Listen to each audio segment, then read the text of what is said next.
À présent, nous invitons M. Eliman Diouf à venir faire son discours.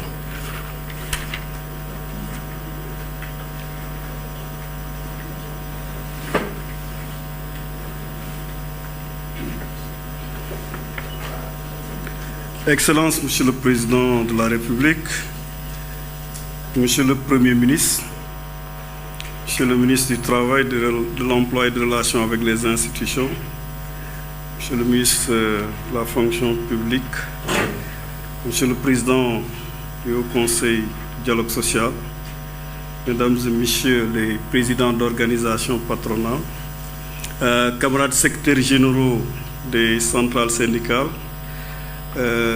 honorables invités à vos rangs, titres et grades.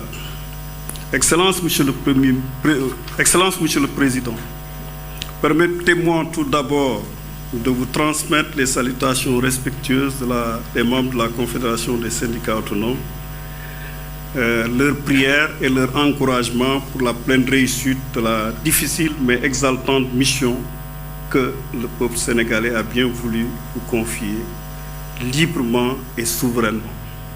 Excellence, Monsieur le Président de la République, la traditionnelle célébration de la Fête internationale du travail de cette année se déroule dans un contexte mondial et national bien particulier.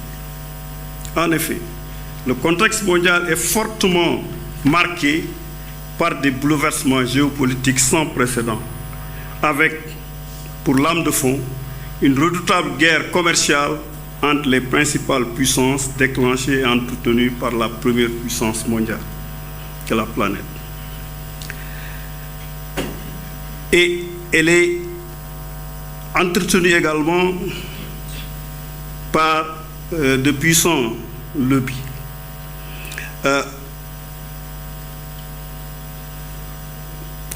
La tendance lourde au repli sur soi des nations parmi les plus puissants du monde, mais aussi l'émergence et la consolidation au cours d'un monde multipolaire sous la poussée, entre autres, des peuples jadis victimes de la domination des puissances impérialistes.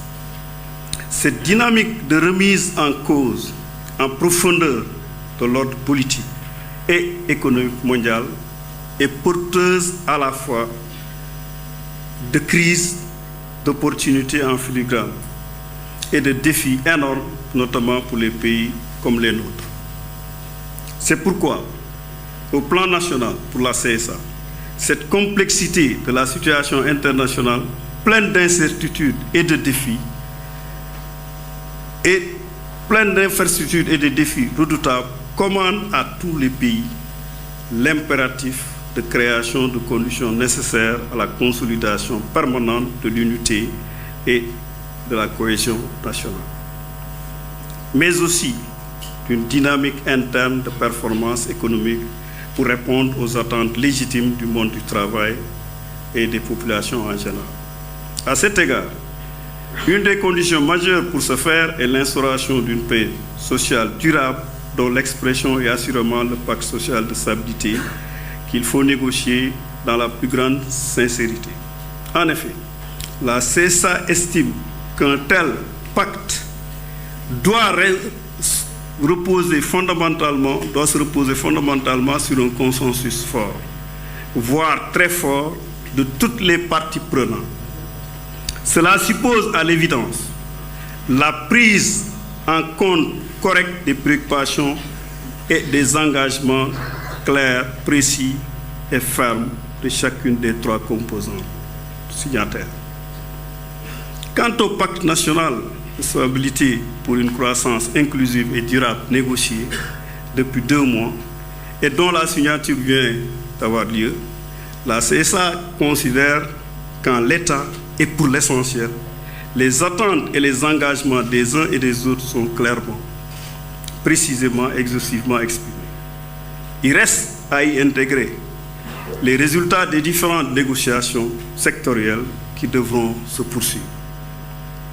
En tout état de cause, en raison du retard dans les négociations sectorielles, mais surtout pour le principe, la CSA a signé ce pacte sous réserve de l'intégration des accords attendus des discussions entre les organisations professionnelles avec leur tutelle. À cet égard, le pacte pourrait être enrichi par la prise en compte des préoccupations des travailleurs du monde rural. Celles-ci ont été totalement absentes des négociations qui ont eu lieu pour le présent pacte de stabilité. Il s'y ajoute les 2 cas de revendication dont le règlement diligent est de nature à crédibiliser le pacte et ses signataires. Aux yeux des travailleurs en particulier, il s'agit d'une part de la douloureuse situation des milliers de travailleurs du secteur public et parapublic brutalement licenciés, dans bien des cas de façon arbitraire, et dans tous les cas sans accompagnement d'un plan social conséquent. D'autre part, de la très vieille et légitime revendication relative à l'injuste condition statutaire des agents décisionnaires de la fonction publique. Excellence, Monsieur le Président de la République, la CSA, insulte de l'expérience du passé, recommande fortement à toutes les parties prenantes au présent pacte de travailler à créer, à entretenir et à renforcer constamment la confiance dans ce partenariat social tripartite qui est une des meilleures modalités de gestion des relations professionnelles. En effet, durant des décennies, la faible, voire l'absence de confiance entre les partenaires sociaux a créé une instabilité chronique dans de nombreux secteurs de la fonction publique. Il convient d'en tirer toutes les leçons en respectant scrupuleusement, entre autres, les fondements axiologiques mis en exergue dans le document de pacte dont je cite la confiance entre les parties prenantes, le respect des engagements, la loyauté, l'éthique, le consensus, l'inclusion, la transparence, pour ne citer que cela. C'est pour cette raison fondamentale que la CSA estime que le pacte doit être assorti d'un document de planification, de mise en œuvre de l'ensemble des engagements souscrits, avec un dispositif de suivi rigoureux par les structures de pilotage retenues. Au final, au terme des 3 années du pacte, de la durée du pacte, le traitement de tous les engagements devrait être effectif. Excellence, Monsieur le Président de la République. Pour terminer, la CSA souhaiterait insister sur quelques questions spécifiques. Il s'agit du paiement sans délai de plus de 12 mois d'arriérés de salaire aux travailleurs de la Croix-Rouge et du renouvellement des instances de cette structure.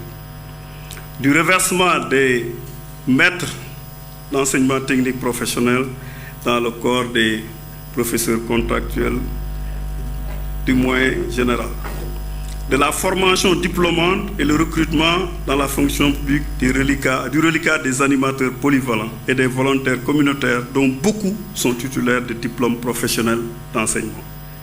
D'ailleurs, Monsieur le Président de la République, le recrutement dans la fonction publique d'enseignants déjà titulaires de diplômes professionnels permettrait à l'État de disposer de personnel opérationnel disponible tout de suite et éviter ainsi les coûts de formation qui pourraient être redirigés ailleurs. Également de l'application de la Convention nationale et la révision des textes ainsi que l'assainissement du sous-secteur du gardiennage et de la sécurité privée. De l'application diligente et correcte des décisions de justice en faveur des travailleurs. Et enfin, l'ouverture d'un dialogue structuré sur la place de l'artisanat dans la stratégie nationale de développement. Excellence, Monsieur le Président de la République, la CSA exprime tout son espoir quant aux résultats probants du pacte au moment